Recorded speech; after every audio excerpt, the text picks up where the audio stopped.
You send another text after ignored. Explain yourself after being insulted. Then check your phone again. You think you're chasing respect. You're surrendering control. Someone pulls away, and you move closer.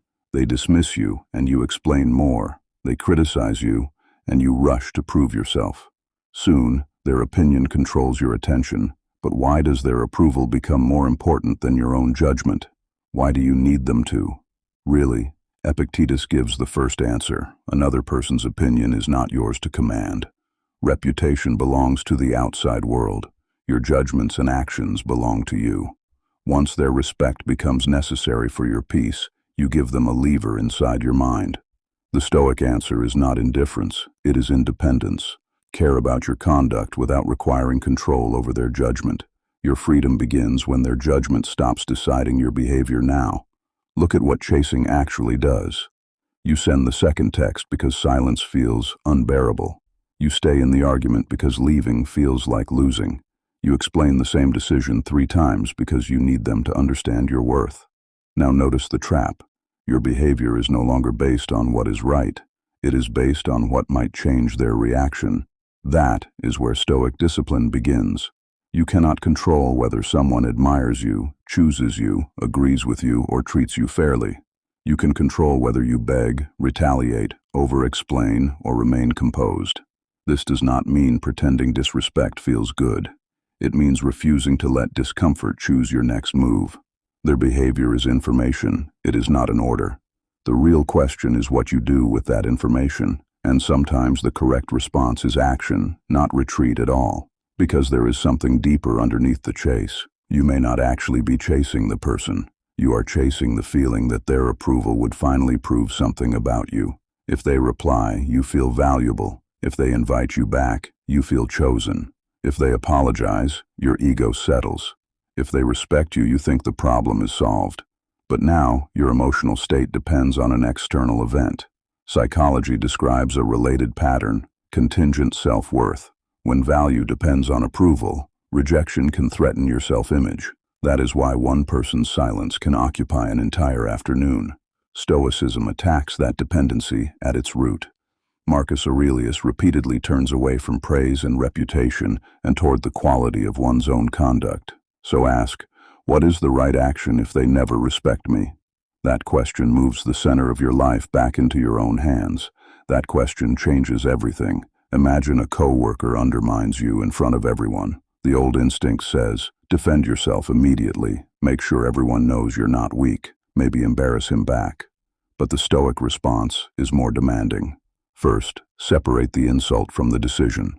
Is correction necessary? Is there a factual problem to address? Is a boundary required? Or is your ego simply demanding a victory? You might calmly correct the record, document what happened, and return to the work. No performance, no revenge, no speech designed to make the room admire you. And here is the reversal. Walking away is not automatically strength. Staying is not automatically weakness. The Stoic question is not, how do I look? It is, what action fits the facts, my responsibilities, and my character? That standard is harder because nobody else can answer it for you. Now the title changes meaning. Never chase respect again does not mean becoming cold, arrogant, or indifferent. It means you stop treating another person's approval as a debt they owe you. You can care about reputation. You can listen to criticism. You can repair a mistake. You can protect your name when facts matter. What you cannot do is build your identity around controlling another person's judgment. Think about someone who keeps treating you like an option. You have already explained yourself. You have already made the effort. The next move is not another message designed to finally make them value you. It may simply be less access, fewer messages, fewer arguments, fewer attempts to convince, more attention placed where reciprocity exists. That is not a tactic to make them chase you. If they come back, fine. If they do not, the decision still stands. Because the goal was never to control their reaction. The goal was to stop letting their reaction control yours. And this is where self-respect becomes more serious than an emotion. Self-respect is not the feeling you get when someone finally treats you well. It is the standard you keep when they do not. You do not announce that you are done chasing. You demonstrate it. You receive rejection without turning it into a verdict on your worth. You hear criticism without automatically accepting it or attacking the person who gave it. You notice disrespect without immediately becoming disrespectful yourself. There will still be a battle inside you. One part wants the last word. One wants the apology. Let the impulse exist without obeying it. Then choose. Maybe you speak. Maybe you leave. Maybe you set a boundary. Maybe you forgive without restoring access. The Stoic discipline is not having no emotion. It is refusing to let emotion command you. It requires practice daily, consistently. Eventually, you stop asking, "Do they respect me?" You start asking, "Did I respect my own principles today? Did you tell the truth when lying was easier? Did you keep your boundary without cruelty? Did you accept rejection without begging?" That is deeper freedom Stoicism offers. Not a life where everyone respects you. That is impossible. A life where their respect is no longer required for you to remain steady. So when someone ignores you, insults you, rejects you, or treats you as disposable, do not chase an explanation. Do not prove your value. Pause. Look at what happened. Then decide what your character requires.